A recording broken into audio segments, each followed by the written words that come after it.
Bismillahirrahmanirrahim. Assalamualaikum warahmatullahi wabarakatuh. Salam Om Swastiastu, Nama Budaya, Salam Kebajikan. Selamat siang dan salam bahagia Bapak Ibu Guru hebat SDE 2 Kejiwan. Semoga kita selalu diberikan kesehatan dan kelancaran untuk melaksanakan aktivitas kita setiap hari.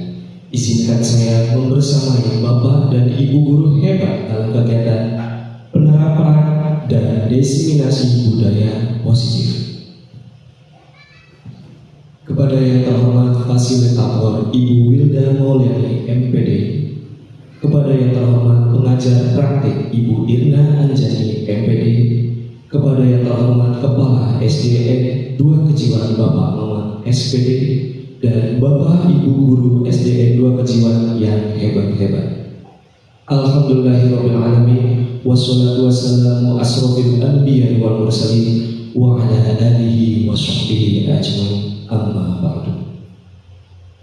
Pertama-tama marilah kita semua panjatkan puji syukur kehadiran Allah Subhanahu wa Ta'ala yang telah melimpahkan rahmatnya kepada kita. Berkat ridhonya kita dapat berkumpul di tempat yang nyaman ini pada siang yang cerah dalam keadaan sehat walafiat untuk melaksanakan penerapan dan diseminasi budaya positif. Pada tanggal 24 Agustus 2024 dalam keadaan sehat walafiat tanpa kurang suatu apapun, semoga kita semua yang hadir di sini mendapatkan ilmu yang berdampak dan bermakna untuk kita terapkan dalam diri kita, kelas dan sekolah kita. Selanjutnya, sholawat serta salam semoga tetap tercurahkan kepada junjungan Nabi Muhammad SAW, karena beliaulah kita semua dapat mengetahui akan ajaran-ajaran Islam, sehingga kita dapat membedakan mana jalan yang lurus dan mana jalan yang salah. Pada siang hari ini, izinkan saya sampaikan susunan acara pada kegiatan diseminasi pada siang ini. Susunan acaranya sebagai berikut. Yang pertama, pembukaan. Kedua, membacakan tata tertib kegiatan diseminasi. Selanjutnya, menyanyikan lagu Indonesia Raya. Sambutan dari Bapak Kepala SDN 2 Kejiwan. Kegiatan ini dan lain-lain serta yang terakhir penutup. Bapak Ibu Guru hebat yang saya hormati, marilah kita buka acara penerapan diseminasi budaya positif dengan bersama-sama membaca basmalah. Bismillahirrahmanirrahim. Baik, acara yang kedua adalah membacakan tata tertib. Tata tertib kegiatan diseminasi budaya positif yang pertama, peserta mengikuti seluruh rangkaian kegiatan pelatihan. Peserta tidak diperkenankan mengaktifkan handphone selama sesi pelatihan. Peserta dilarang melakukan aktivitas yang mengundang konflik.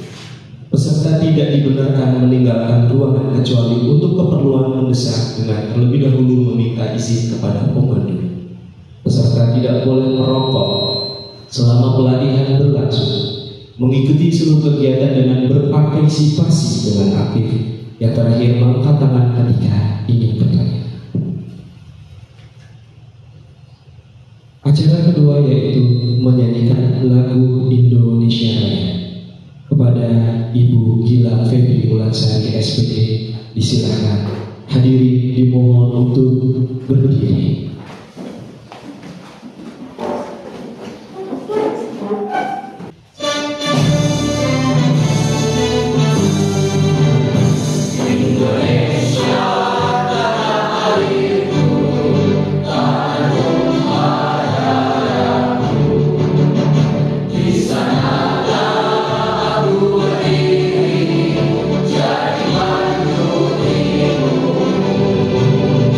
Indonesia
Hadirin dipersilakan untuk duduk kembali.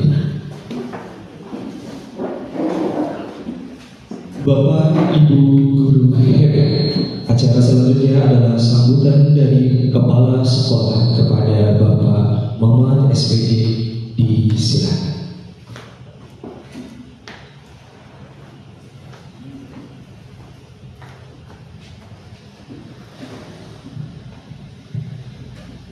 Assalamualaikum warahmatullahi wabarakatuh. Waalaikumsalam warahmatullahi wabarakatuh. Yang saya hormati Ibu Fasilitator, Ibu Winda Maulana MPD. Yang saya hormati pengajar praktek Ibu Irna Anjani MPD. Dan yang saya hormati kapten sekolah atau yang sekarang calon guru penggerak Ibu Mujibatul Hasanah dan rekan-rekan guru hebat di SDN Jogiwan. Mudah-mudahan tetap semangat, tetap berinovatif dalam rangka meningkatkan pembelajaran di sekolah. Puji syukur Allah Subhanahu wa Ta'ala, pada pagi hari menjelang siang ini kita bisa berkumpul dan bisa melaksanakan diseminasi penerapan dan diseminasi budaya positif. Itu merupakan aksi nyata dari calon guru penggerak angkatan 11 Ibu Mujibatul Hasanah yang berasal dari SDN 2 Kejuan. Bapak dan Ibu guru hebat, khususnya untuk calon guru penggerak diseminasi budaya positif. Budaya positif diawali dengan berpikir positif, yaitu cara berpikir yang sehat dan menyeluruh yang fokus pada pembelajaran ataupun penyelesaian masalah, mencari solusi dan tidak tersesat. Kita akan terapkan yaitu tentang budaya positifnya. Nanti diimplementasikan dalam kegiatan sehari-hari dalam hal kegiatan budaya positif yang nanti akan dilaksanakan oleh warga sekolah. Jadi bukan hanya anak didik yang kita bukan hanya anak didik yang melaksanakan kegiatan sehari-hari, tetapi budaya positif pun harus dilaksanakan oleh warga pendidik, guru, penjaga, dan warga sekitar di lingkungan sekolah. Yang mudah-mudahan ke depan bisa terlaksana dengan baik. Dengan adanya guru penggerak, mudah-mudahan semua bisa bergerak dan mudah-mudahan bisa menggerakkan dengan adanya budaya positif. Mudah-mudahan budaya positif bisa dilaksanakan di SDN 2 Kejuan. Dengan begitu kita semua akan bisa mengambil manfaatnya agar prestasi di SDN 2 Kejuan semakin meningkat dan meningkat. Amin ya rabbal alamin. Tetap semangat guru-guru hebat. Mudah-mudahan dengan semangatnya kita akan bisa menghasilkan hal yang terbaik. Mohon maaf, billahi taufiq wal hidayah. Wassalamualaikum warahmatullahi wabarakatuh.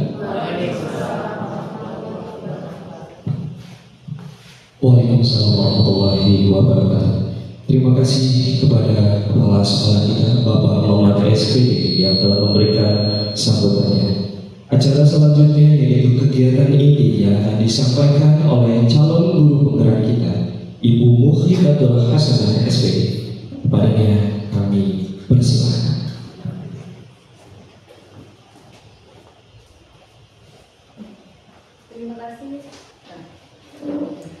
Terima kasih kepada moderator kita Pak Surya yang sudah menghantarkan, sudah memberikan arahannya dalam kegiatan diseminasi budaya positif ini. Dan salam bahagia untuk guru-guru hebat kita dari SDN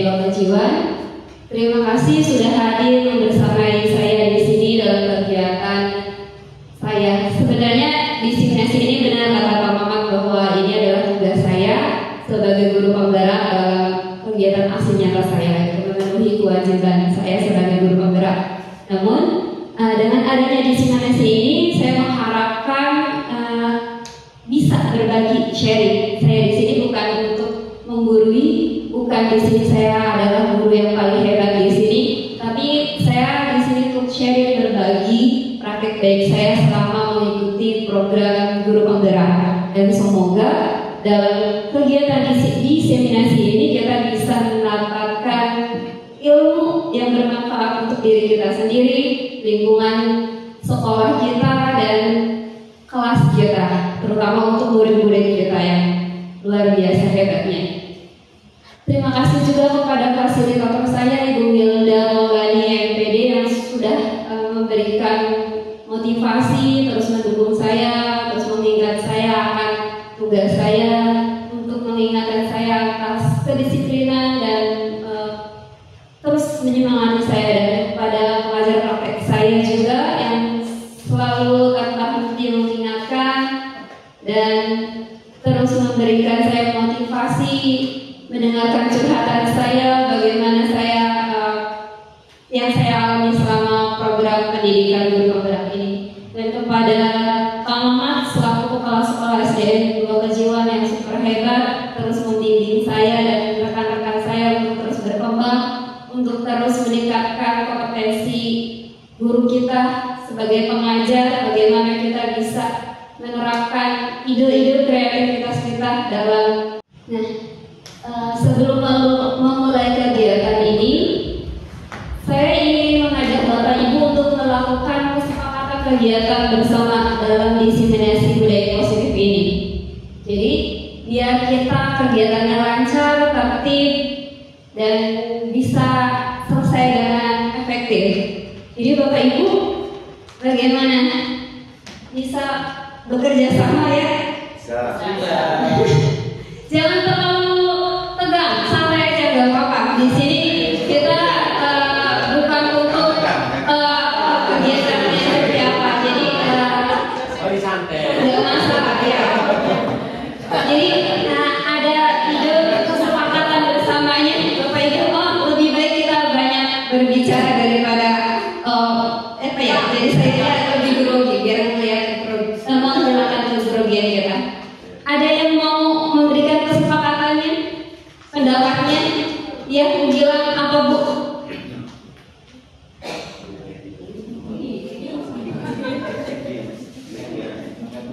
Ya.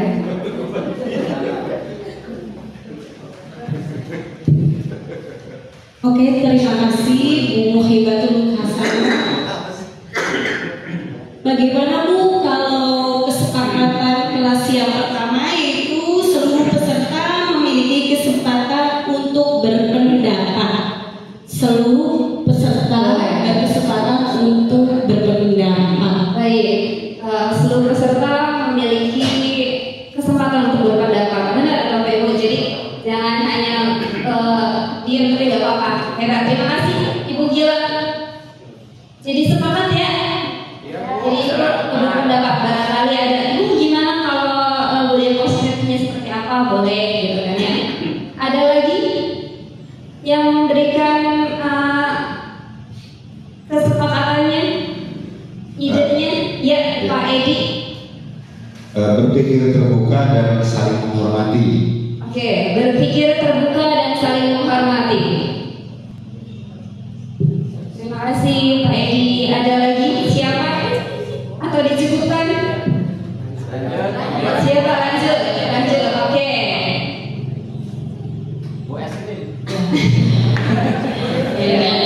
Es krim mau.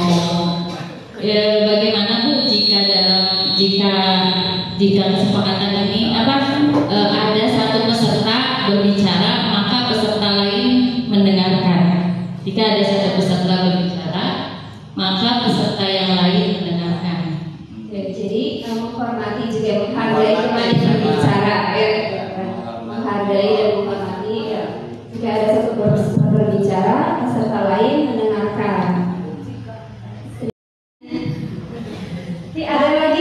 Ada lagi yang mau berpendapat, memberikan ide? Ada lagi, satu lagi. Berpendapat setelah dipersilahkan. Oke, jadi sopan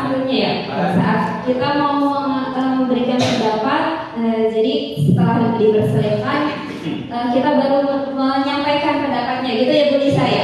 Ya, Oke, betul. terima kasih. Pendapat setelah persilahkan. Ada lagi? Ada Apa cukup? Apa? Masih? Ya, oke, siapa? Luar biasa. Oke, ibunda kita. Yang mengevaluasi. kelima ini adalah berpartisipasi penuh. Oke, berpartisipasi penuh.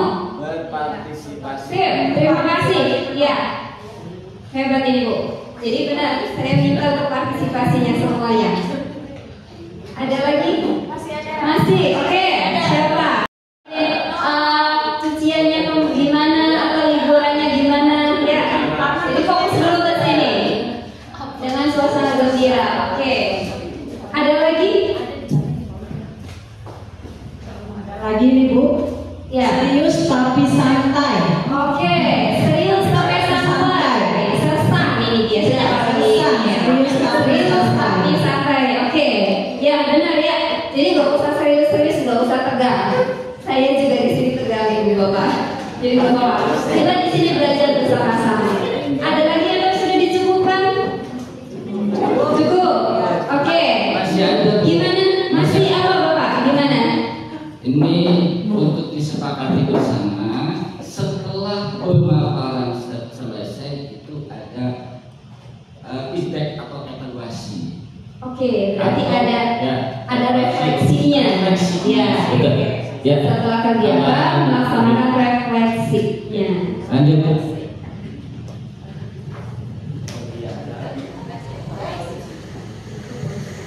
Melaksanakan refleksi kegiatan. Oke, terima kasih selamat.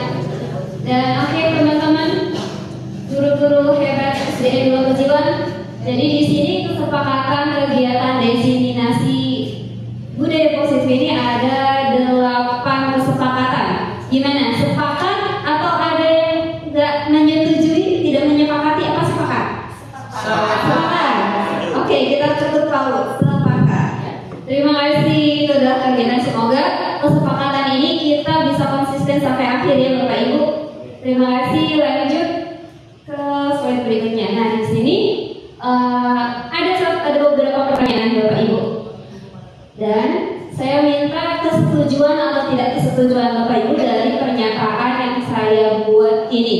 Yang pertama, memberikan hukuman dapat mendisiplinkan siswa. Setuju atau tidak Bapak Ibu?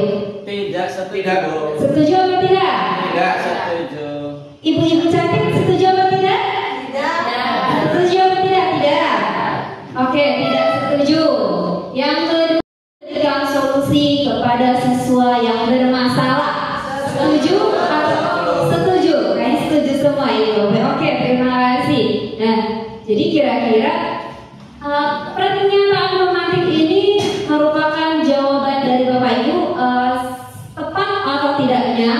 Kita nanti cari jawabannya setelah saya menyemaparkan beberapa materi dari diseminasi budaya positif ini. Semoga bisa bermanfaat. Semoga Bapak Ibu menemukan jawabannya. Oh ternyata saya nggak boleh ini nih. Oh saya ternyata pernyataan ini kurang tepat nih, gitu ya. Jadi bisa dilanjut.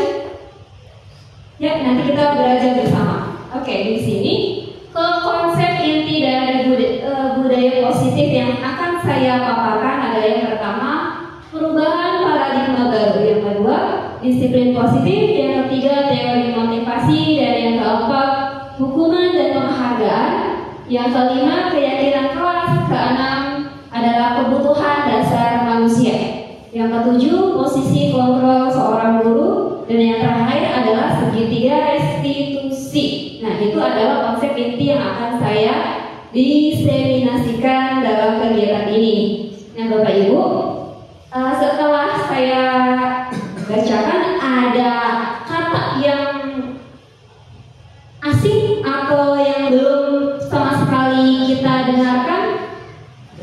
Ada apa itu? Restitusi. Restitusi. Kemudian udah yang lainnya sudah pernah dengar? Hanya restitusi ya.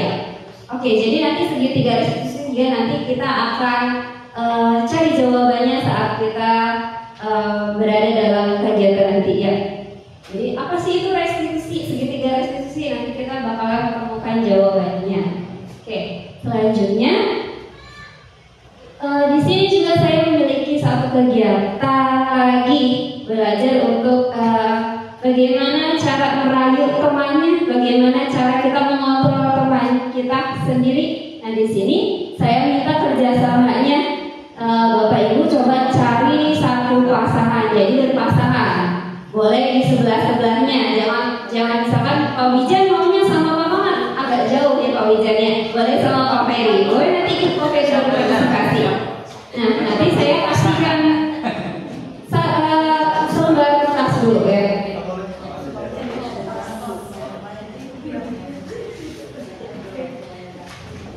Siapa yang mau jadi teman A dan teman B, gitu kan ya? Aku teman C.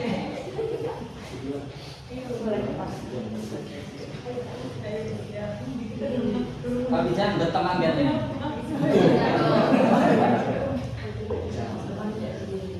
Kalau berteman, Satu orang aja, nanti kan berpasangan. Misalkan nanti Pak Mamat itu sama Pak Widi. Nah, siapa yang mau memegang, siapa yang mau merayu.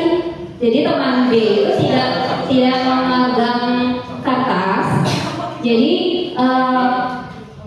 teman A ini menulis sesuatu atau barang berharganya yang merasa itu sesuatu yang kita memiliki nilai atau sesuatu yang paling berharga dalam diri kita, mau itu barang, mau itu sesuatu hal, gitu kan ya. Kalian Bapak Ibu tulis yang mendapatkan kertas, ditulis, kemudian teman B-nya akan bagaimana caranya merayu atau membujuk, mengancam atau menghardik teman A-nya, bagaimana caranya agar merebut si kertas itu untuk meminta kertas itu untuk dibuka tangan kepalanya. Paham nggak Bapak Ibu? Paham. Ya. Jadi silakan ditulis dulu Bapak Ibu. Sudah ditulis? Oke, kalau sudah ditulis, dilipat kecil kemudian genggam seerat mungkin. Apapun, mau itu benda yang berharga boleh, atau mau seseorang atau sesuatu hal yang berharga. Jangan sampai teman B-nya tahu. Mereka harus kasih penasaran dulu. Kira-kira benda apa atau sesuatu apa yang paling berharga buat kita? Ya. Sudah menulis? Ayo kalau uang jajannya banyak ini. Oke, sudah kalau sudah kita lipat dulu dengan kecil dan genggam tangannya. Yang sudah mendapatkan barang berharganya, kepal tangannya sudah? Oke, kalau sudah, sekarang teman B-nya, teman sebelahnya, coba bagaimana caranya merayu atau mengancam bagaimanapun untuk meminta barang harganya. Gimana tuh caranya? Coba. Gimana caranya? Bagaimana mau pakai rayuannya boleh, pakai diancam boleh, atau hardik gitu ya. Pacarnya Angel. Gimana? Ada yang dapat? Boleh ini enggak? Bebas. Mau gimana tuh caranya? Caranya. Siapa yang dapat? Ada yang dapat? Siapa yang dapat? Dapat. Bu Sudini kamu dirayu. Oh, Bu Sudini. Coba saya tanya kepada Bu Sudini. Bu Sudini benar memberikan barang berharga dan sesuatunya kepada Pak Surya? Kan suruh dibuka tangannya, saya buka tangannya. Jadi di berarti Pak Surya kan rayuannya benar-benar maut ya. Siapa lagi yang mendapatkan? Siapa yang dapat? Mbak Lisa mau memberikan barangnya? Diberikan dikasih sama siapa? Sama Bu Haji langsung tuker. Nggak ada sih. Hajinya tangannya langsung dibuka. Saya yang bukan. Hajinya tangannya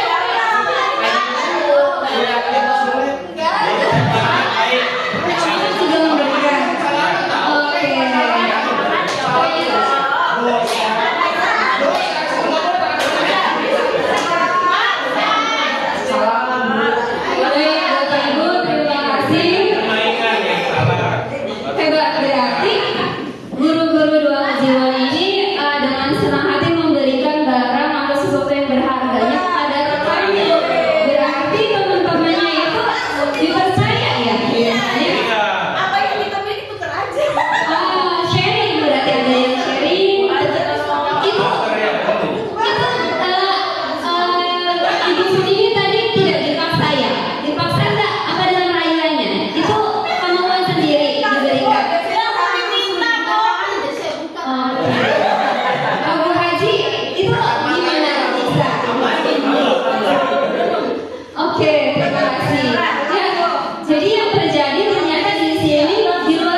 ada yang kekeh, ada yang nggak mau memberikan agama mereka.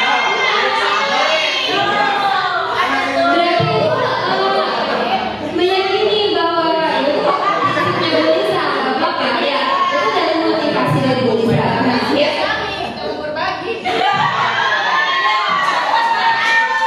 Oke, terima kasih. Berarti ini kita bakalan tahu tindakan Bapak Ibu ini termasuk memotivasi apa, gitu kan ya? Nah, boleh lanjut Bapak Ibu? Oke, terima kasih. Nah, di sini langsung ke pembahasan yang pertama, yaitu perubahan paradigma baru, yaitu budaya positif ini merupakan salah satu dari paradigma baru. Nah, budaya positif merupakan bagian dari strategi yang dapat digunakan untuk mewujudkan suatu mimpi kita sendiri atau mimpi sekolah kita atau mimpi kita sebagai guru kepada murid kita, kan? Kemudian yang tercermin dari apa gitu mimpinya, gitu. Kita buat visi dan misi atau tujuan sebuah sekolah atau tujuan sebuah organisasi, kan ya? Kita pun bisa, bukan hanya sekolah yang memiliki visi dalam hidup kita. Saya itu sebagai guru, bagaimana visi kita sebagai guru untuk menerapkan budaya positif ini ya Bapak Ibu ya. Jadi budaya positif ini banyak hal sekali yang dimaknai menjadi sesuatu yang baru ke depannya dapat diaplikasikan untuk memperbaiki pembelajaran kita nanti dengan kita menerapkan budaya positif, kemudian memberikan mimpi kita dituangkan kepada visi kita sebagai guru seperti apa. Kemudian untuk membangun budaya positif ini, sekolah kan perlu menyediakan lingkungan yang positif, aman dan nyaman agar murid-murid bahagia, mampu berpikir, bertindak dan mencipta dengan merdeka. Jadi ya Bapak Ibu, budaya positif itu juga didukung dengan lingkungan sekolah kita, lingkungan kita, bagaimana kita menerapkan budaya positif ini dengan baik, memberikan contoh teladan kepada murid yang baik, kemudian membuat suasana lingkungan kita dengan aman. Bagaimana untuk amannya, untuk apa gitu kan, untuk siswanya belajar dengan aman, dengan nyaman, itu menerapkannya. Bagaimana sekolah kita agar kita aman, agar anak-anak pun bisa mampu untuk mandiri dan bisa bertanggung jawab.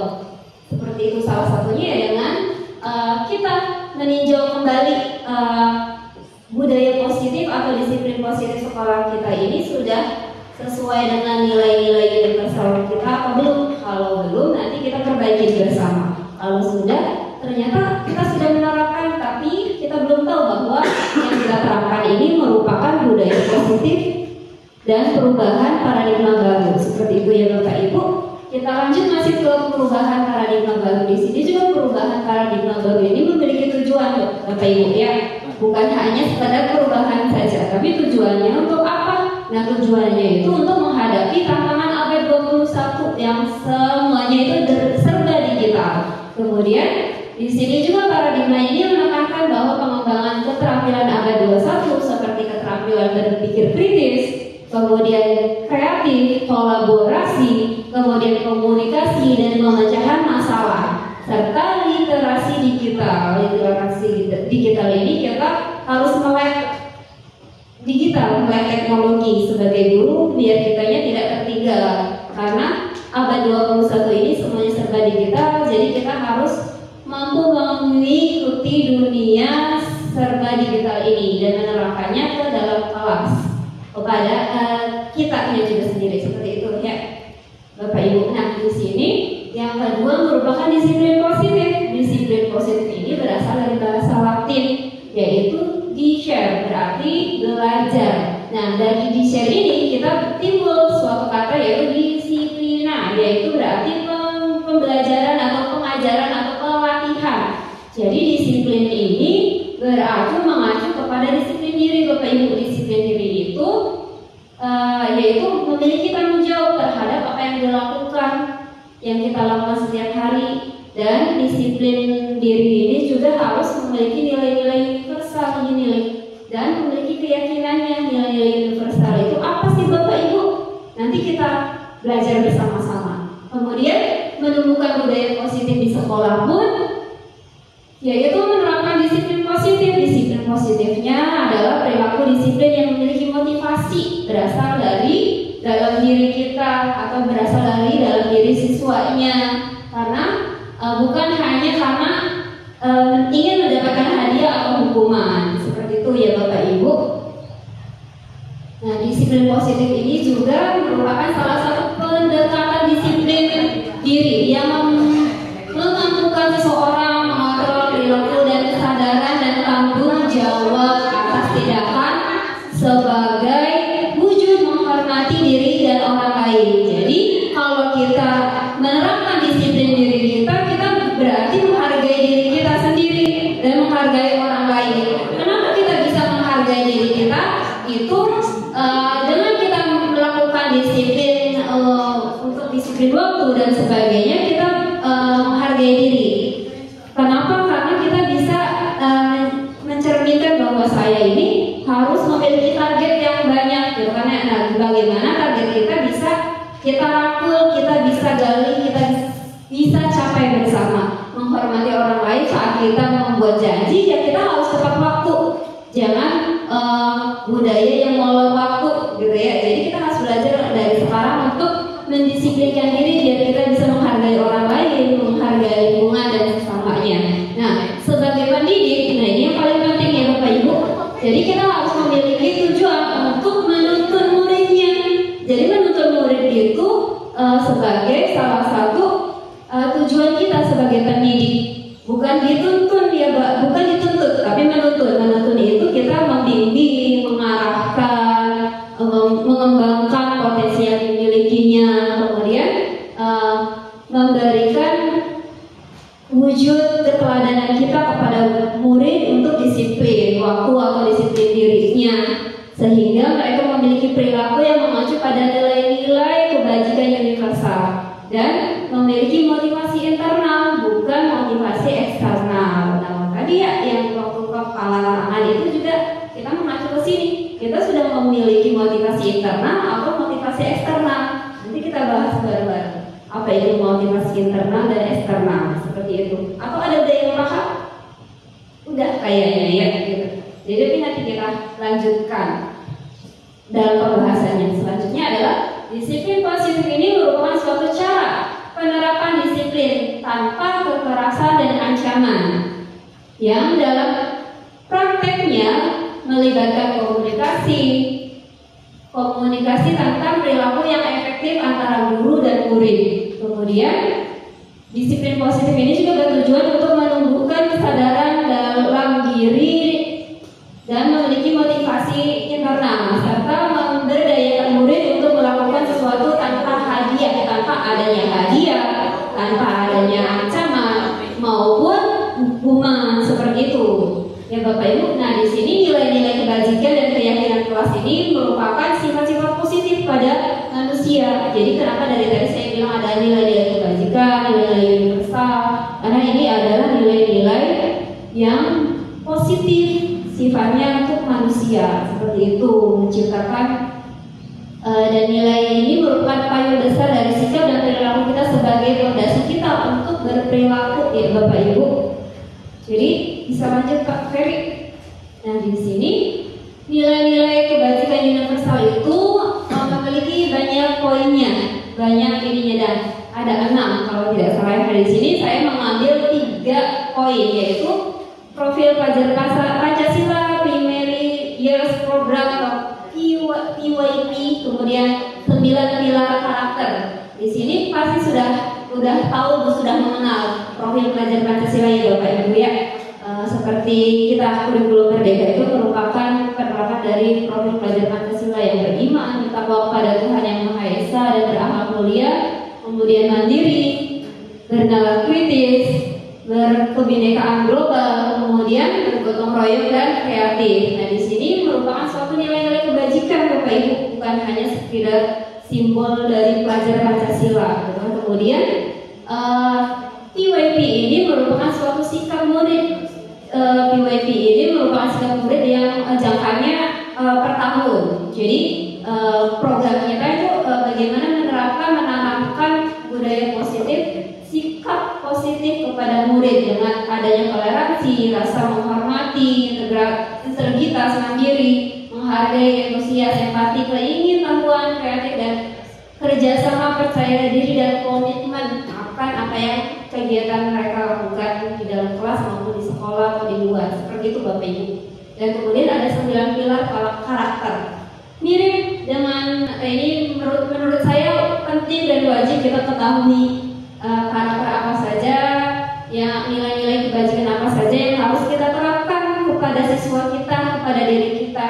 Apalagi 9 pilar karakter ini: cinta kepada Tuhan, kemandirian, kejujuran, hormat dan santun, dermawan, suka menolong, bergotong royong, percaya diri, kreatif, gotong royong, kepemimpinan, keadilan, baik dan rendah hati, toleransi, kedamaian, dan kesatuan. Bisa kita padu-padakan semua nilai-nilai budaya positif ini kepada profil pelajar Pancasila. Aslinya itu sudah mencerminkan kebajikan-kebajikan, nilai-nilai yang kita terapkan. Seperti itu Bapak Ibu ya. Lanjut Pak. Nah di sini pun ada yang namanya teori kontrol Bapak Ibu. Teori kontrol ini dicetuskan oleh Dr. William Glasser. Nah, Dr. William ini menyatakan bahwa teorinya yang kemudian hari berkembang dan dinamakan choice theory, meluruskan beberapa miskonsepsi tentang makna kontrol. Jadi kebanyakan dari makna kontrol ini banyak misnya itu apa? Banyak yang tidak sesuainya. Nah di sini yang pertama itu ada ilusi guru mengontrol murid itu seperti apa, kemudian ilusi bahwa kritik dan membuat orang merasa bersalah dalam menguatkan karakter. Kemudian di sini ada bahwa semua penguatan positif efektif dan bermanfaat. Kemudian orang dewasa memiliki hak untuk mengontrol atau memaksa seseorang, seperti itu ya Bapak Ibu. Nah di sini dari Stephen R. Covey mengatakan bahwa bila kita ingin membuat kemajuan perlahan, sedikit-sedikit ubahlah sikap atau perilaku Anda. Dan namun bila kita ingin memperbaiki cara-cara utama kita, maka kita perlu mengubah kerangka acuan kita. Ubahlah bagaimana Anda melihat dunia, bagaimana Anda berpikir tentang manusia. Ubahlah paradigma Anda, skema pemahaman dan penjelasan aspek-aspek tertentu tentang realistis. Nah, di sini ada stimulus, respon, dan kontrol. Kalau misalkan saya bacakan bakalan agak lama ya Bapak Ibu, tapi nanti kita bisa bahas. Jadi kita kalau mau merubah sesuatu hal yang negatif ke positif, kita harus berpikir dulu gitu kan ya. Harus mengubah apa yang sebagai acuan kita gitu kan ya. Kita mau tetap membudayakan budaya lama yang kurang bijak atau kurang baik, atau mau mengikuti perubahan paradigma dengan memberikan budaya positif kepada diri kita, terutama terlebih dahulu sebelum memberikan budaya positif kepada peserta didik. Seperti itu ya Bapak Ibu.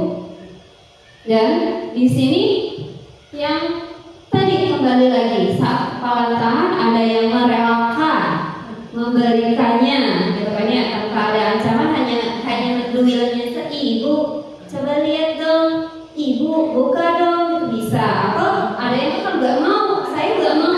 Nah seperti itu berarti mereka itu punya motivasi dirinya. Orang ini barang berharga kita diberikan sama orang lain, nggak salah ya Bapak Ibu, nggak apa-apa gitu kan ya. Itu berarti teman-teman kita, guru-guru kita di sini sudah memiliki motivasi pada diri kita sendiri, gitu kan ya, tanpa adanya paksaan dari orang lain. Dan walaupun dirancang seperti apapun, walaupun dibujuk rayu apapun, orang ini berharga buat saya, mau saya kasihin sih gimana? Itu juga nilai motivasi dari diri kita, internal kita. Kalau misalkan saya mah punya ini barang berharga saya, tapi saya juga pengen share kepada orang yang saya percaya, juga teman kita, ya udah saya relakan, itu nggak apa-apa, itu nggak salah. Dari yang saya Bapak Ibu, itu bagaimana kita menerapkan motivasi pada diri kita saja itu seperti apa, seperti itu ya Bapak Ibu. Jadi motivasi itu untuk menghindari ketidaknyamanan atau hukuman, kemudian untuk mendapatkan imbalan atau penghargaan dari orang lain, itu merupakan termasuk motivasi dari eksternal. Jadi kalau kita mau rajin masuk kelas, biar gak dimarahin sama Pak Mama, saya mau rajin ke kelas, biar sayanya terlihat jadi guru rajin, itu berarti kita masih memiliki motivasi eksternal karena ada imbalan atau penghargaan orang lain, atau saya ini mau apa gitu kan ya, atau anak-anak saya ini mau mendapatkan 100 biar gak dimarahin sama mama dapatnya 0 tuh. Saya mau dapat nilai baik biar dipuji sama ibu guru, bapak gurunya. Itu berarti mereka itu masih memiliki motivasi eksternalnya, belum ke motivasi dalam dirinya. Karena motivasi dalam dirinya itu merupakan motivasi dari dalam diri sendiri, gitu kan ya, yang memiliki nilai-nilai dan kepercayaan akan nilai itu, prinsip itu, motivasi itunya, yang positif terutama yang pentingnya Bapak Ibu. Dan di sini contoh motivasi yang tanpa sadar atau tidak sadar kita sudah menerapkannya. Kemarin kita mengadakan kegiatan lomba gerak jalan di tingkat kecamatan Susukan. Nah di sini saya juga baru merasakan, mengamati setelah pembelajaran di sini. Oh ternyata ketika kita memberikan, ayo belajar yang berbarisnya yang rapi. Kalau tidak konsen nanti bapak ibu hukum nih, gitu kan? Nah itu berarti mereka itu takutnya apa? Biar nggak mau dihukum. Jadi mereka konsisten, nggak fokus, nggak mau dihukum. Berarti mereka itu termasuk memiliki motivasi eksternal, gitu ya, karena mereka merasa takut dihukum. Atau ada dari tentara kita datang nih, kalau tentara datang nanti takutnya nanti kita suruh tiarap, suruh push up, jadi mereka fokus seperti itu karena takut dihukum atau merasa tidak nyaman kalau selalu dipanggil-panggil namanya. Kemudian ada lagi untuk mendapatkan imbalan atau penghargaan dari orang lain, kita mengikuti kegiatan lomba jalan, tujuannya apa? Mendapatkan hadiah. Nah itu juga merupakan termasuk motivasi eksternal Bapak Ibu ya, karena mereka itu bersungguh-sungguh melakukan kegiatan, kemudian lomba dengan berharap mendapatkan imbalan atau hadiah, ujian dari gurunya, dari temannya dan yang lainnya. Berarti itu merupakan motivasi eksternal ya Bapak Ibu. Namun dalam kegiatan itu, biasanya saya juga pernah bilang sama Bu Dewi, anak-anak pernah ngomong sama saya, Bu, saya bukan ngomong sama saya sih aslinya, mereka sharing ke teman-temannya, saya orang bandel kayak gini, ditunjuk sama guru untuk mengikuti kegiatan lomba gerak jalan. Saya bangga banget, ternyata saya mampu dan bisa, gitu kan ya. Ternyata saya orang yang susah diatur di kelasnya, ternyata saya mengikuti ini, ternyata saya mampu dan bisa, gitu kan ya. Bahkan dari Regu Putra pun mendapat juara 1 kan ya. Jadi mereka sangat bangga pada dirinya. Nah itu tanpa diberikan hadiah apapun, mereka tanpa ada menang pun mereka merasa dirinya bangga bahwa dia itu mampu mengikuti gerak jalan, melakukan baris berbaris dengan baik dan teratur dan tertib. Nah itu merupakan motivasi internal Bapak Ibu. Jadi dari semua kegiatan, dari awalnya mereka ingin mendapatkan pujian, ingin mendapatkan hadiah, dengan prosesnya mereka juga menyadari setelah mereka berhasil bisa PBB, mereka merasa bangga bahwa dia itu mampu dan bisa, seperti itu Bapak Ibu ya. Dan di sini pun merdeka itu artinya tidak hanya terlepas dari perintah, akan tetapi juga cakap buat memerintah diri sendiri. Nah ini kenapa kok bisa kayak gitu ya? Nanti kita kemudian di mana ada kemerdekaan, di situ harus ada disiplin yang kuat. Nah di sini juga ada motivasi internal, menciptakan sebuah disiplin positif dan sikap merdeka. Jadi disiplin positif dan sikap merdeka itu yang tadi saya bacakan ya Bapak Ibu. Jadi bukan hanya melepaskan atau perintah atau apa, tetapi cakap buat untuk memerintah diri kita, membuat diri kita untuk yakin bahwa kita itu mampu dan bisanya, seperti itu ya Bapak Ibu. Dan di sini konsep disiplin dengan identitas gagal. Nah di sini ada yang tadi saya bilang ada hukuman dan ada penghargaan. Kenapa konsep disiplin ini dinyatakan sebagai disiplin gagal, identitasnya gagal gitu kan ya? Bahkan saya pun pernah menerapkan hukuman kepada anak-anak saya. Kemudian saya pun pernah memberikan penghargaan kepada anak-anak saya. Nah di sini tadi pertanyaan awal tematik ini bisa kita koreksi pilihan kita tepat atau tidak ya Bapak Ibu. Yang pertama itu dari segi hukuman, menyaksikan tidak nyaman, murid takut, memaksa murid menyembunyikan kesalahan, murid menjadi resah diri. Jadi kalau kita memberikan anak hukuman, mereka bakalan merasakan seperti itu dampaknya Bapak Ibu ya. Jadi kita menghukum anaknya, misalkan anak tidak tertib upacaranya, kita suruh maju ke depan, mereka merasa tidak nyaman, mereka merasa takut. Bukan merasa kita malah takutnya, bukan takut kepada gurunya, takut nanti dapat hukuman lagi, kena lagi gitu kan ya. Malah mereka akan takut untuk ke sekolah gitu kan ya, karena kita sering dihukum, karena mereka bandel dan karena mereka sering melanggar aturan kelasnya gitu ya. Mereka merasa takut, merasa ingin menyembunyikan kesalahannya saat mereka kenapa kamu memakai sandal gitu kan ya, kalau pakai sandal perlu dihukum. Jadi mereka tidak memberikan keterbukaannya. Kenapa penyebabnya, masalahnya mereka memakai sandal atau melanggar peraturan sekolahnya. Kemudian penghargaan Bapak Ibu. Kalau kita memberikan penghargaan kepada murid terus-menerus, itu menjadi tidak efektif. Kenapa tidak efektif? Karena mereka akan terus-terusan mengharapkan imbalan ketika mereka melakukan sesuatu. Kemudian mereka berusaha hubungan atau sifatnya iri, gitu kan, berusaha dari hubungan anaknya itu misalkan di rankingan. Saat anak mendapatkan ranking 1, 2, 3, mereka mendapatkan hadiah dari ibu gurunya. Nah, anak ranking 1 dan 2 itu memiliki kemampuan yang sama, hanya beda dari sifatnya atau perilaku sehari-harinya di kelas. Merasa mereka yang ranking 2-nya merasa iri kepada ranking 1. Nah, saya mendapat ranking 2 gitu ya.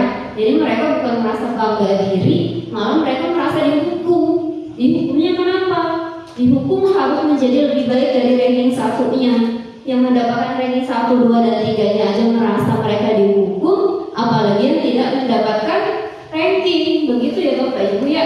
Kemudian mematikan kreativitas mereka, menghukum dengan sistem ranking yang tadi saya bilang, merampas hak menghargai dirinya. Kenapa merampas hak pada dirinya gitu kan ya? Kita memberikan hadiah kepada anak kita gitu kan ya, sebagai motivasi biar mereka lebih kreatif. Ternyata kalau kita sering memberikan hadiah seperti itu, malah mereka akan berpikir, kalau nggak ada hadiahnya, ikut kegiatan ini nggak ada hadiahnya, buat apa saya ikut? Jadi seperti itu kalau nggak diberikan hadiah. Jadi motivasi dalam dirinya bakalan merampas hak dirinya untuk berkembang, merampas hak anak itu untuk berpikir lebih kreatif. Kalau yang tadi setelah gerak jalan itu, anak-anak merasa puas akan dirinya. Atau saat kita memberikan materi, anak merasa puas. Oh ternyata itu organ tubuh ini dari sistemnya banyak banget ya, gitu, dari tulang, sendi dan sebagainya. Mereka merasa puas bahwa mereka itu tahu akan organ-organ dalam tubuh mereka. Tanpa diberikan hadiah, mereka sudah paham. Nah itu mereka merasa bangga diri, itu merupakan motivasi internal dalam dirinya. Daripada nanti, ayo siapa yang mau maju, nanti ibu kasih hadiah. Nanti kalau misalnya nggak ada hadiah, kadang anak itu bakalan malas, ayo siapa yang mau maju. Jadi mereka pada diam saja, tidak ada motivasi mereka mau sendiri untuk maju ke depan. Itu kelemahan dari penghargaan yang sering kita lakukan, ya Bapak Ibu. Makanya tahun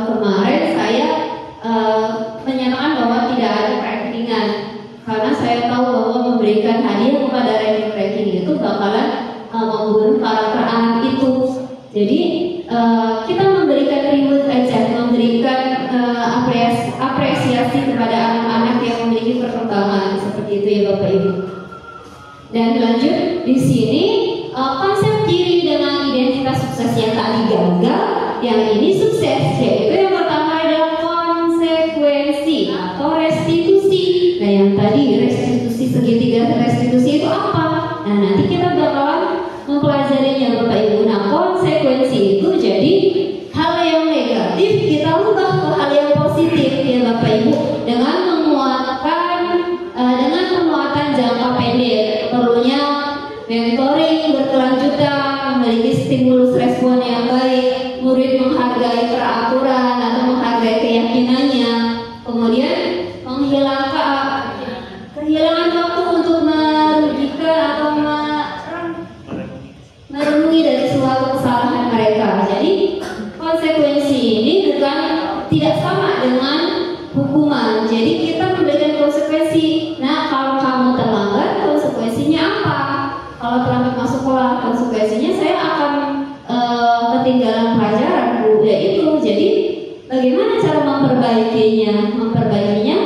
Belajar untuk disiplin waktunya, untuk tidak terlambat lagi. Nah kalau memakai sandal nanti bagaimana? Gitu kan ya? Nanti bakal dimarahi ibu guru. Konsekuensinya bakal seperti apa kepada kitanya? Kakinya bisa terkena paku atau bisa keinjak temannya merasa sakit, karena sepatu itu merupakan suatu pelindung untuk kaki kita. Jadi kita putar Bapak Ibu ya, dari segi hukuman, ayo pakai sepatu, nggak pakai sepatu, jadi harus dihukum berdiri di pojokan. Kita rubah, kita tanyakan dulu kepada anaknya kenapa pakai sendal, gitu ya. Kalau anaknya memiliki alasan yang logis, memiliki alasan yang benar, kita harus memakluminya. Oh ternyata anak ini gak pakai sendal itu karena mereka terburu-buru sehingga lupa, gitu kan ya. Atau kakinya sedang sakit sehingga mereka tidak bisa memakai sepatu, seperti itu ya Bapak Ibu. Jadi kita belajar untuk mentiadakan hukuman, tapi mengadakan konsekuensi dengan pendekatan. Nanti kita bahas restitusi. Nah di sini saya pun sudah menerapkan di kelas saya. Kemudian tadi juga Pak Surya kan di kelasnya ada anak yang memiliki anak-anaknya aktif ya Pak Surya ya. Jadi anak-anaknya itu hobinya dengan fisik. Jadi bagaimana ini caranya gitu kan. Kemudian Pak Surya sharing, saya sama Bu Lisa mengadakan kegiatan restitusi. Kemudian menanyakan alasannya seperti apa, penyebabnya seperti apa gitu. Walaupun untuk menerapkan segitiga restitusi itu kita perlu waktu yang banyak, tidak sekaligus seperti memutarbalikkan tangan kita Bapak Ibu ya. Karena dari kebiasaan budaya dulu yang sering kita dihukum, jadi anak lebih disiplin gitu kan ya. Tapi dengan hukuman kadang itu membekas sampai mereka tua. Saya pernah dihukum nih sama Pak Edi, suruh bersihin tanaman gitu kan ya. Saya pernah dihukum nih sama Pak Widi, suruh ngebersihin kelas. Saya nggak suka gitu kan, seperti itu. Jadi dampaknya sampai jangka panjang Bapak Ibu kalau sering menghukum anaknya. Beda halnya kalau kita menerapkan konsekuensi atau restitusi dengan cara pendekatan, menanyakan penyebabnya, alasannya, dan memberikan solusinya, menanyakan bagaimana cara memperbaiki kesalahan yang kita lakukan. Kita juga pernah melakukannya, tapi kita harus menanyakan gitu kan kepada anaknya agar mereka bisa belajar untuk mandiri dan bertanggung jawab akan apa yang mereka lakukan. Seperti itu ya Bapak Ibu ya. Jadi yang sering merasa pernah menghukum anak-anaknya termasuk saya, ayo belajar bersama-sama untuk menerapkan konsep disiplin konsekuensi dan segitiga restitusi. Jadi sudah tahu ya, sudah kenal restitusi segitiga itu seperti apa Bapak Ibu ya. Jadi itu sebuah paradigma baru untuk menyelesaikan kasus permasalahan yang dihadapi anak didik kita dengan cara pendekatan, verifikasi, nanti kita bahas di akhir. Kemudian selanjutnya menerapkan keyakinan kelas. Mengapa sih kita harus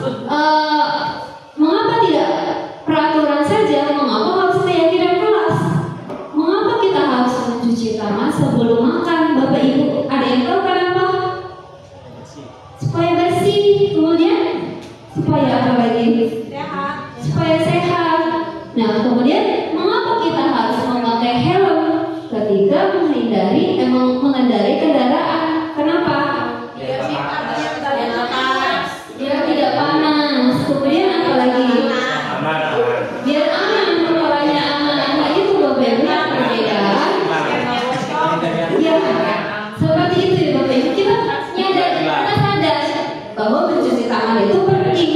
Kita sadar bahwa memakai helm, memakai kendaraan bermotor itu ya penting untuk keamanan kepala kita, keamanan diri kita, gitu kan ya.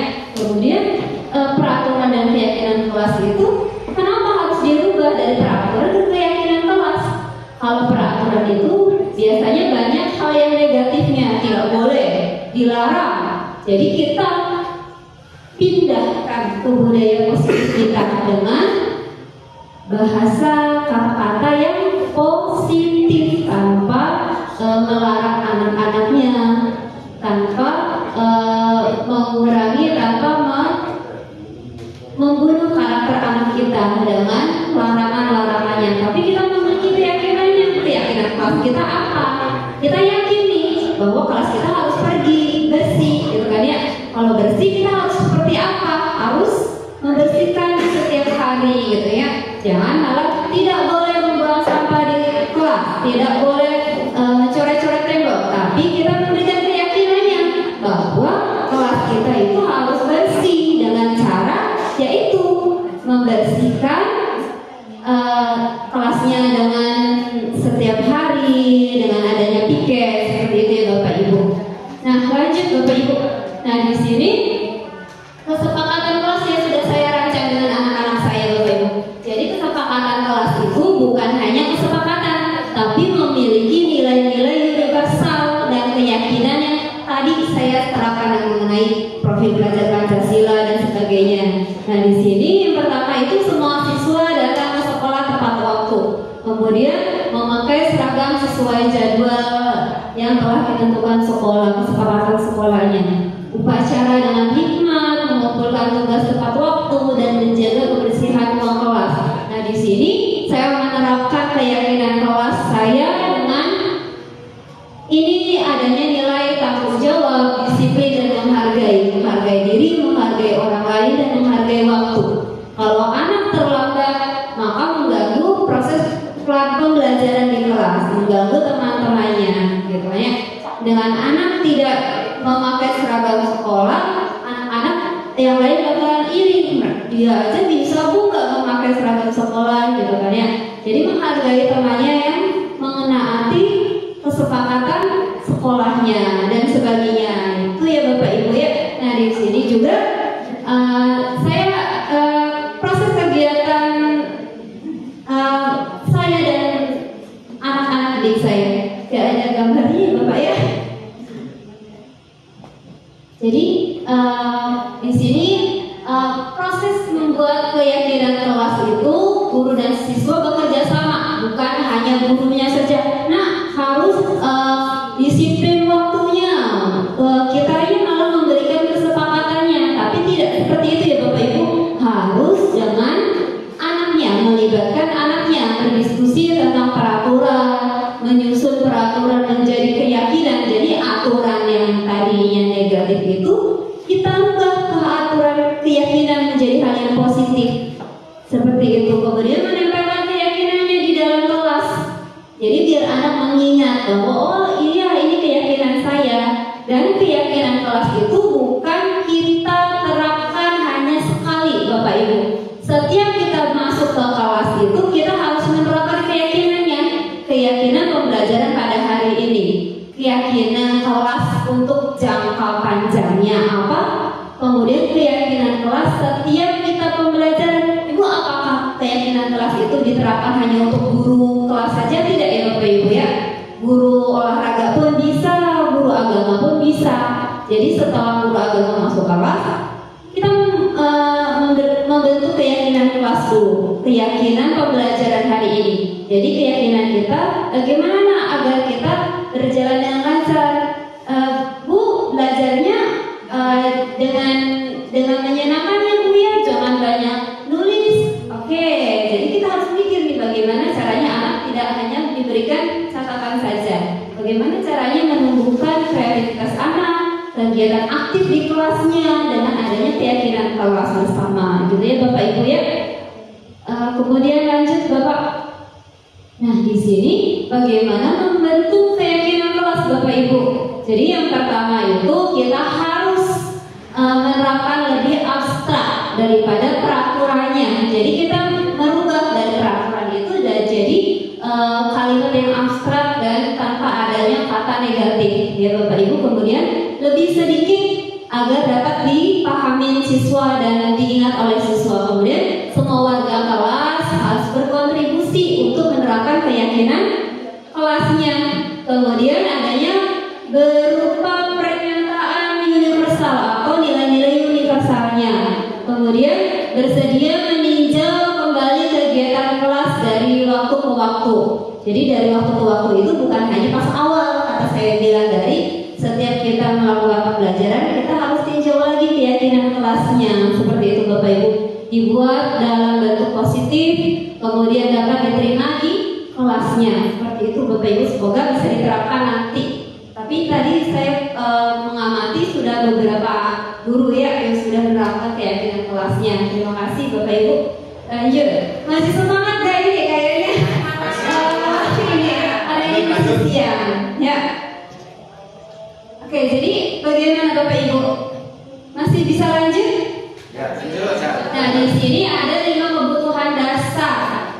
5 kebutuhan dasar ini ada yang pertama itu kebutuhan untuk bertahan hidup, kemudian mendapatkan kasih sayang dan rasa diterima. Kemudian yang ketiga kebebasan, yang keempat kesenangan, dan yang kelima adalah penguasaan. Jadi kebutuhan dasar itu yang harus kita penuhi untuk murid kita, untuk diri kitanya. Jadi kalau merasa anak sedang merasa termenung atau merasa bosan di dalam kelas, kita harus berpikir kenapa ini anaknya gitu kan ya, apa mereka kebutuhan dasarnya kurang gitu kan, atau kurangnya adanya rasa kasih sayang dan diterima oleh gurunya gitu kan ya. Biasanya kalau dulu gitu kan ya, anak yang pintar itu selalu dieluk-elukan gurunya.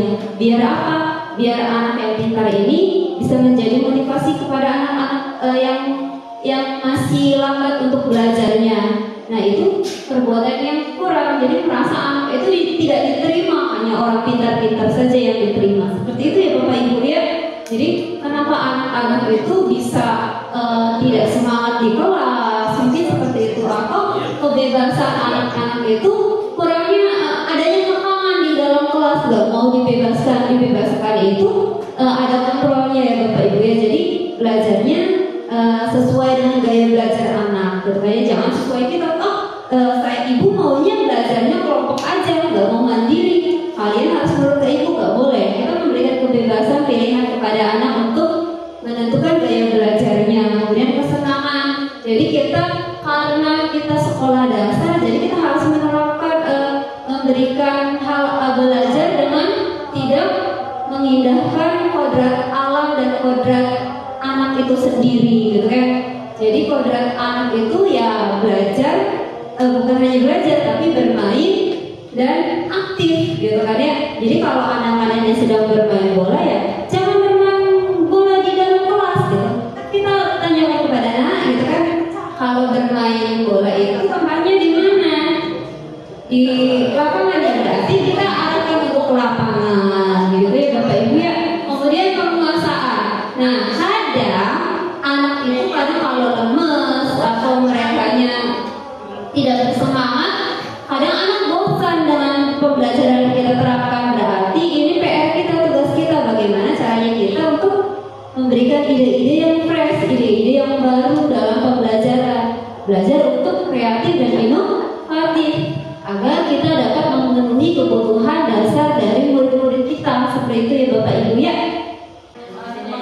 Lanjut ya. Jadi yang ketujuh adalah posisi kontrol di sini Bapak Ibu. Di sini ada posisi kita sebagai guru.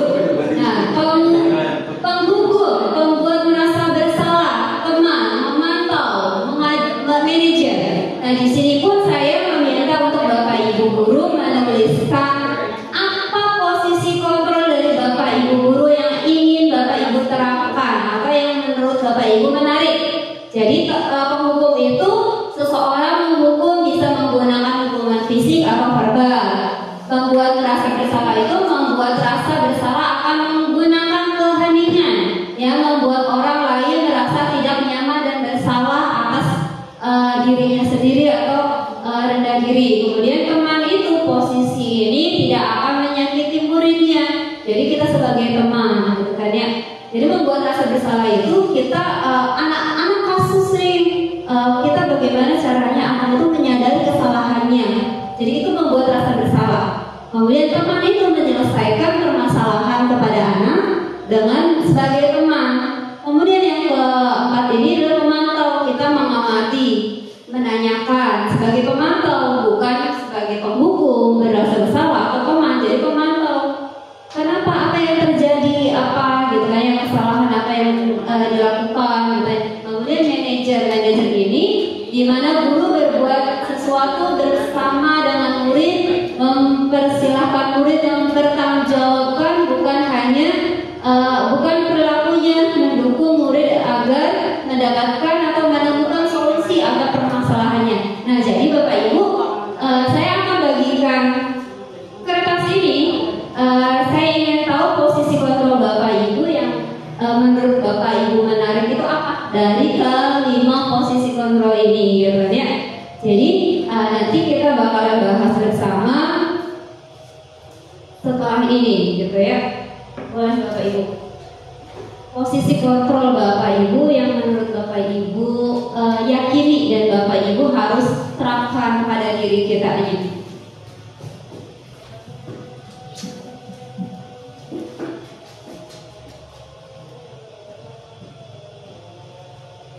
Sebagai penghukumkah atau sebagai pembuat merasa bersalah atau teman atau pemantau. Kita hanya mengamati, memberikan solusinya, menanyakan permasalahannya, atau manajer itu kita bisa menjadi teman, bisa menjadi membuat rasa bersalah atau sebagai pemantau, gitu kan ya.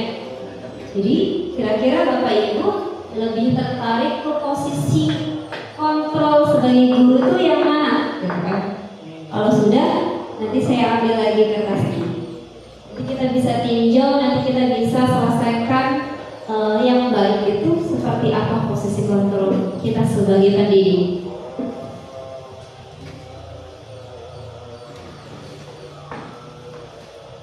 Sudah Bapak Ibu? Kalau sudah, boleh saya minta lagi?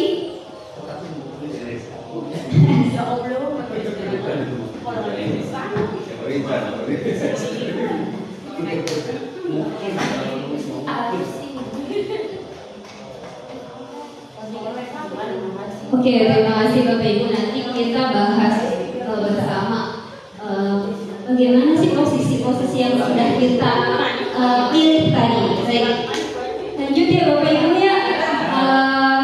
Contoh menerapkan lima posisi kontrolnya Bapak Ibu. Misalkan jadi penghukum nih, patuhi aturan sekolah, lalu berdiri di depan barisan. Nah itu kita sebagai posisi sebagai penghukum. Nah di sini kalau merasa bersalah, berapa kali ibu guru harus memberitahu kamu, ibu kecewa sama kamu, ya.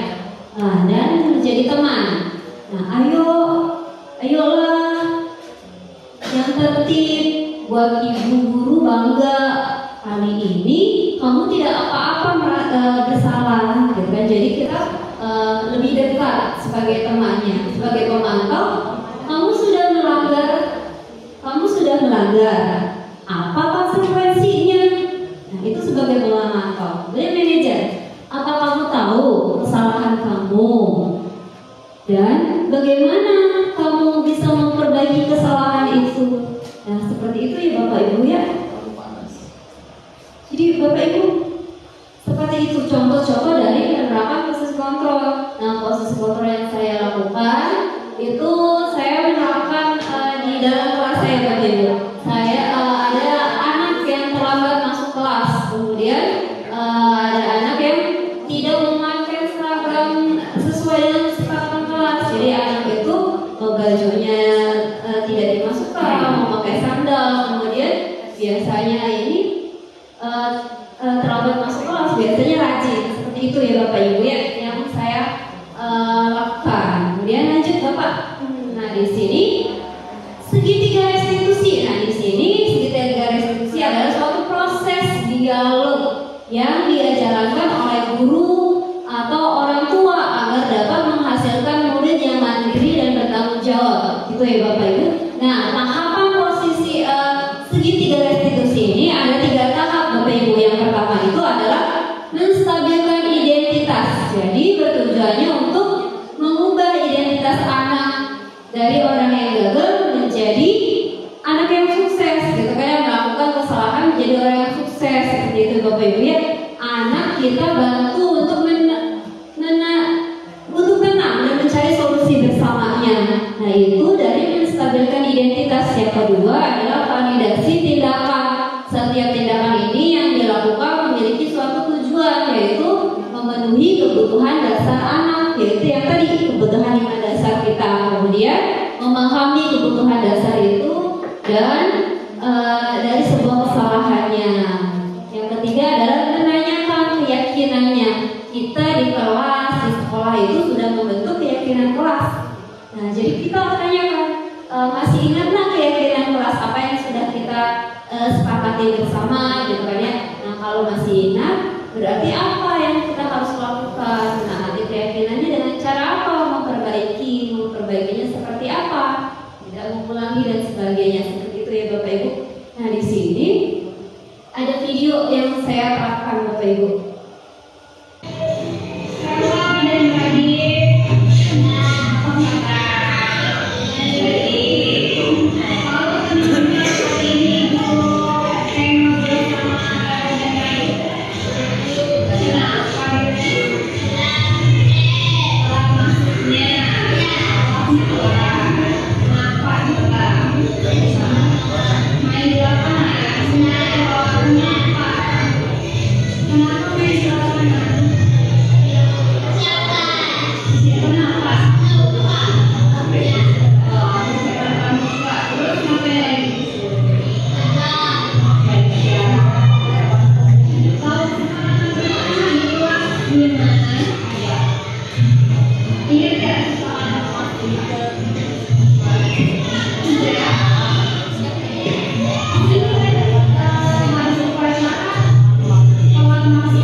Oke, Bapak Ibu, tadi adalah kasus pertama yang saya lakukan menggunakan segitiga restitusi. Masih ingat segitiga restitusi itu tahapannya ada berapa? Ada 3. Nah, tadi masih ingat gak tadi yang saya tampilkan? Apa aja yang sudah saya terapkan tadi? Yang pertama itu apa? Ya, apa berarti? Menstabilkan. Tadi itu pakai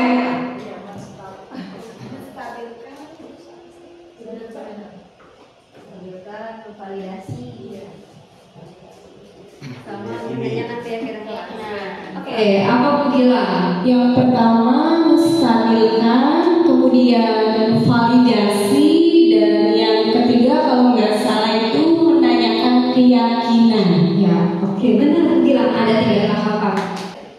Tindakan yang saya lakukan dari segi seperti apa? Nah,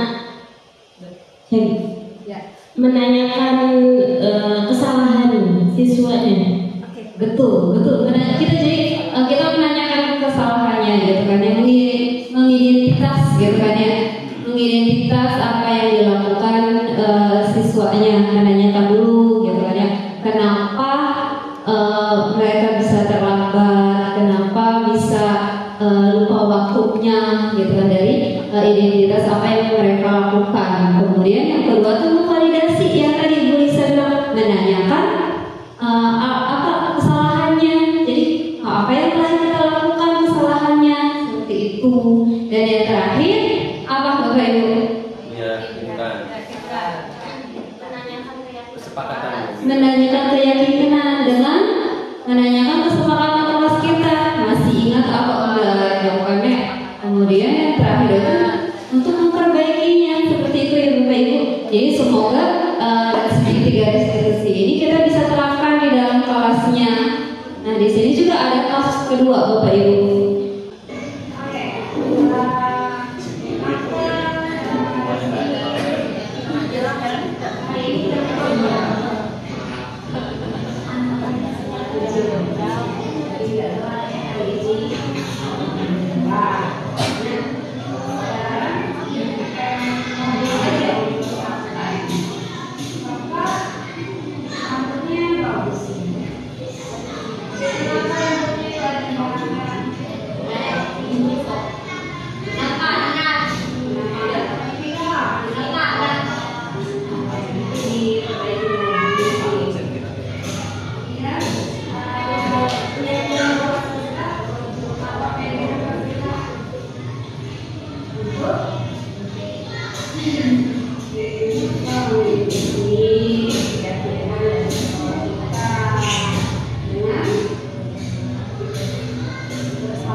tadi mendengarkan apa kasus kedua saya?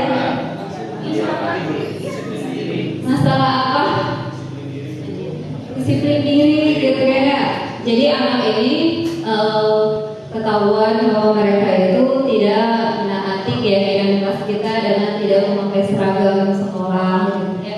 Jadi Bapak Ibu, kasus kedua ini kira-kira apa ya posisi kontrol yang saya terapkan di sini? Ada yang tahu posisi apa ini? Posisi sebagai manajer. Posisi sebagai manajer, benar nggak?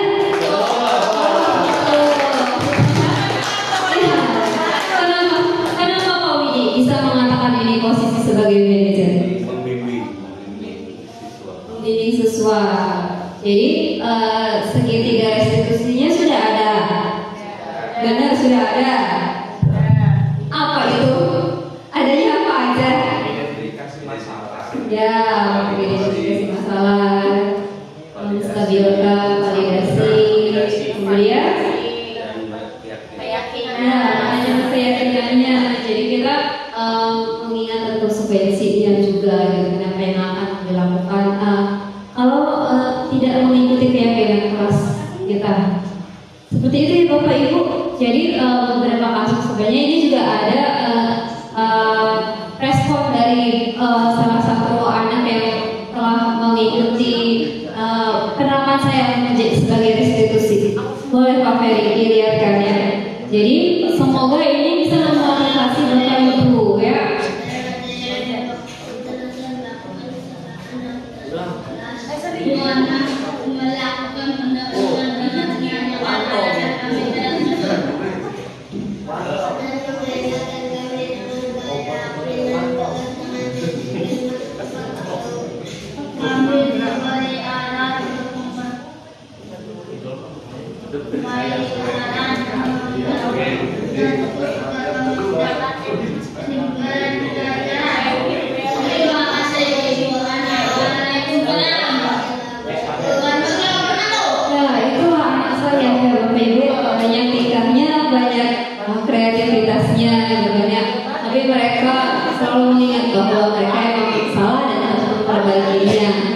Gitu. Jadi semoga dari video kasus yang saya terapkan di dalam kelas bisa memotivasi Bapak Ibu untuk tidak memberikan hukuman kembali kepada anak, tapi memberikan konsekuensi dan menerapkan segitiga restitusinya.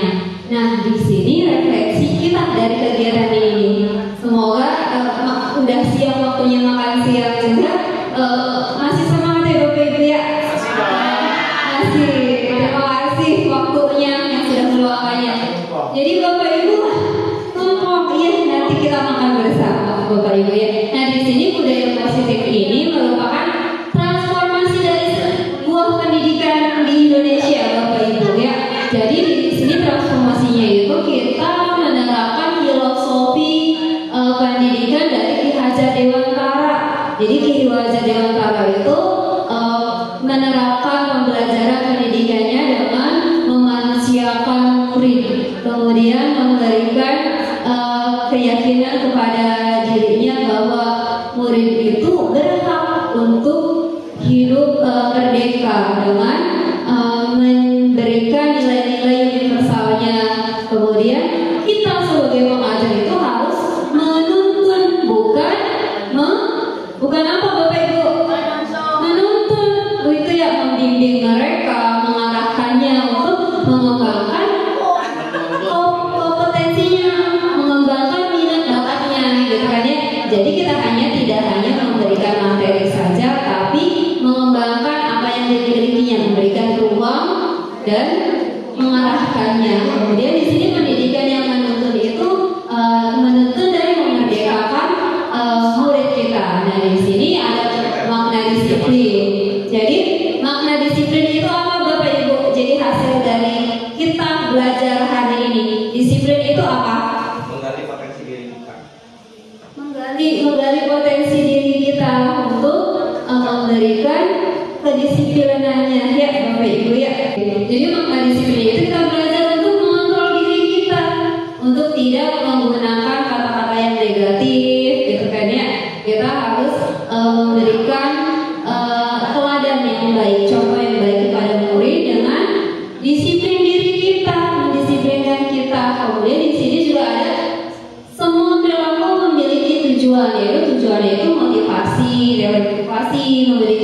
posisi kontrol kita, gitu kan, sebagai guru, gitu kan. Kemudian ada kebutuhan dasar dari murid kita. Nah, untuk memenuhi kebutuhan dasar dari murid kita juga harus menerapkan apa Bapak Ibu? Menerapkan apa? Segitiga restitusi. Jadi kita tidak lagi untuk menghukum anak, memberikan hadiah atau penghargaan atau ancaman atau seperti apa kepada anak kita, bukan ancaman ya, tapi hukuman, gitu kan ya, dengan kita memberikan motivasi internalnya kepada diri kita, murid kita. Nah, seperti itu Bapak Ibu.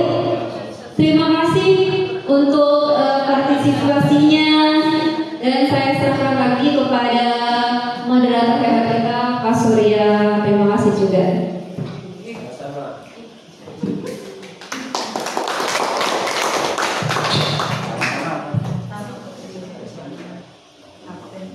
Oke, baik, terima kasih kepada guru penggerak kita Ibu Muhibatul Hasanah yang sudah berbagi praktik baiknya kepada kami sehingga kita bisa menjadi tahu apa itu budaya positif, segitiga restitusi, posisi kontrol di sekolah dengan 5 dasar kebutuhan manusia, terutama kebutuhan materi.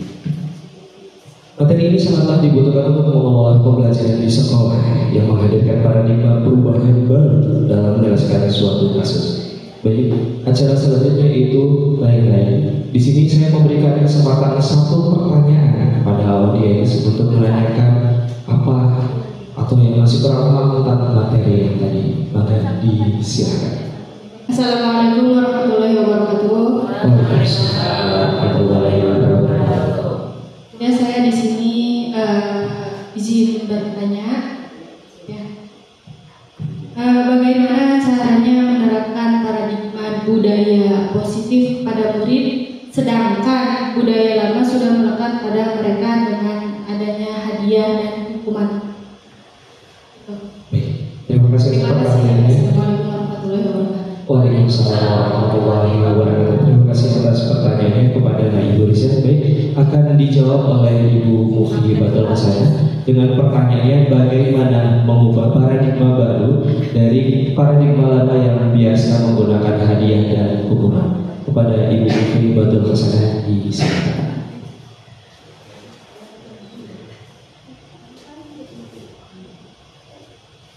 Terima kasih Bu Riza atas pertanyaannya. Jadi memang agak sulit ya Bapak Ibu ya untuk merubah sesuatu hal yang sudah melekat kepada diri kita untuk hal yang lebih baik lagi, gitu kan ya. Bagaimana caranya? Caranya itu ya kita harus menerapkan keyakinan kelas kita dulu Bapak Ibu ya.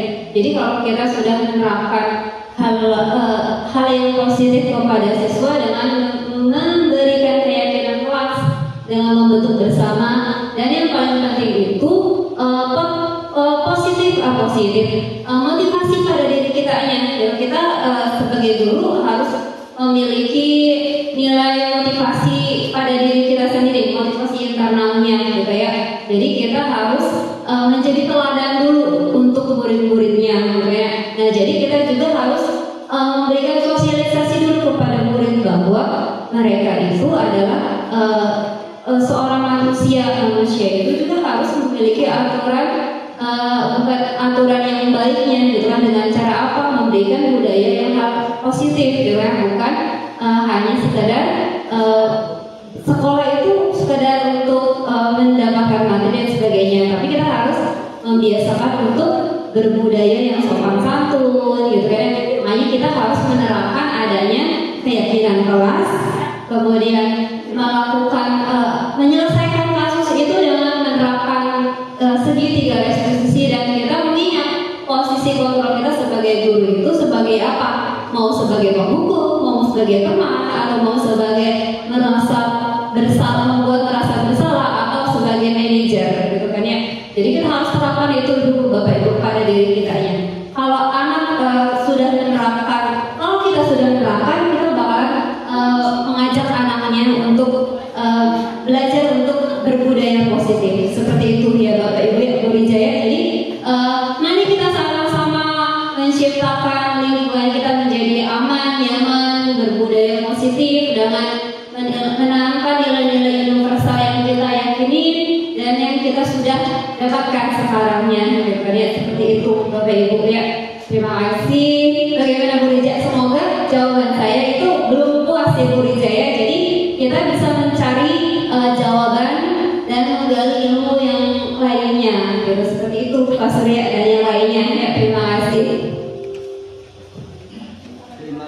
Baik, acara selanjutnya itu refleksi. Saya minta kepada Ibu Lisa untuk merefleksikan materi yang sudah disampaikan. Kepada Ibu Lisa, silakan.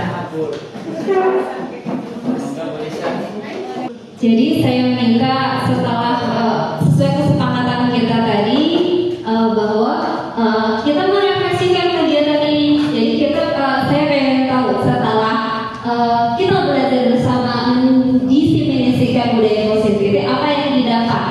Jadi apa yang didapat aja sesuai yang pemahaman yang didapat oleh Bu Lisa seperti itu. Ya, setelah mendengarkan materi yang disampaikan oleh Bu Ana sebagai calon guru penggerak, saya menangkap terkait dengan materi segitiga restitusi dalam menyelesaikan permasalahan atau masalah untuk mengontrol anak yang memiliki masalah-masalah seperti telat ataupun melanggar keyakinan kelas yang sudah dibuat. Adapun segitiga restitusi sendiri itu memiliki 3 tahap atau 3 proses. Yang pertama adalah menstabilkan, kemudian yang kedua adalah memvalidasi, dan yang ketiga adalah menanyakan keyakinan kelas.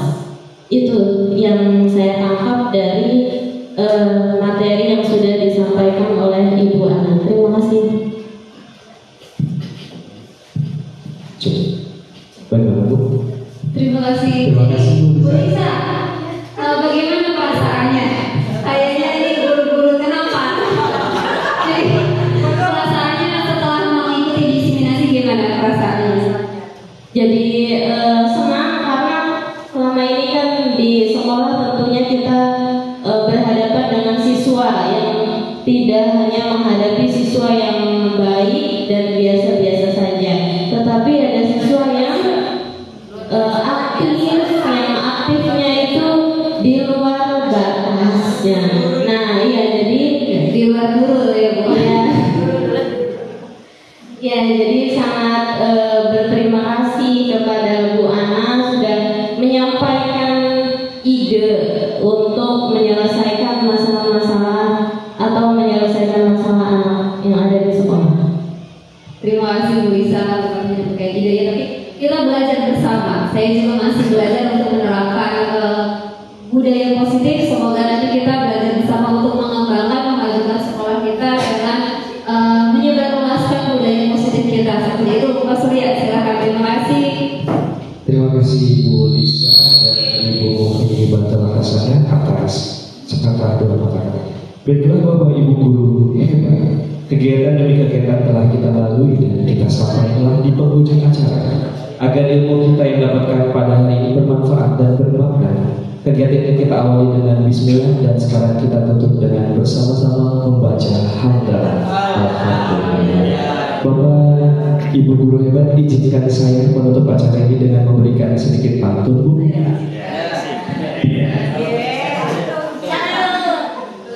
Mohon respon dengan kata cakap. Hari Senin ke kota tua, naik kuda membawa pepaya. Terima kasih hadirin semua sudah berkenan mendengar saya.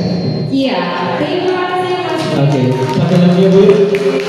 Bulu laut seperti kolam, ikan paus pandai menyelam. Dari lubuk hati yang paling dalam saya tutup kegiatan ini dengan salam. Saya sudah nyampe SPDGM sebagai moderator undur diri. Wassalamualaikum warahmatullahi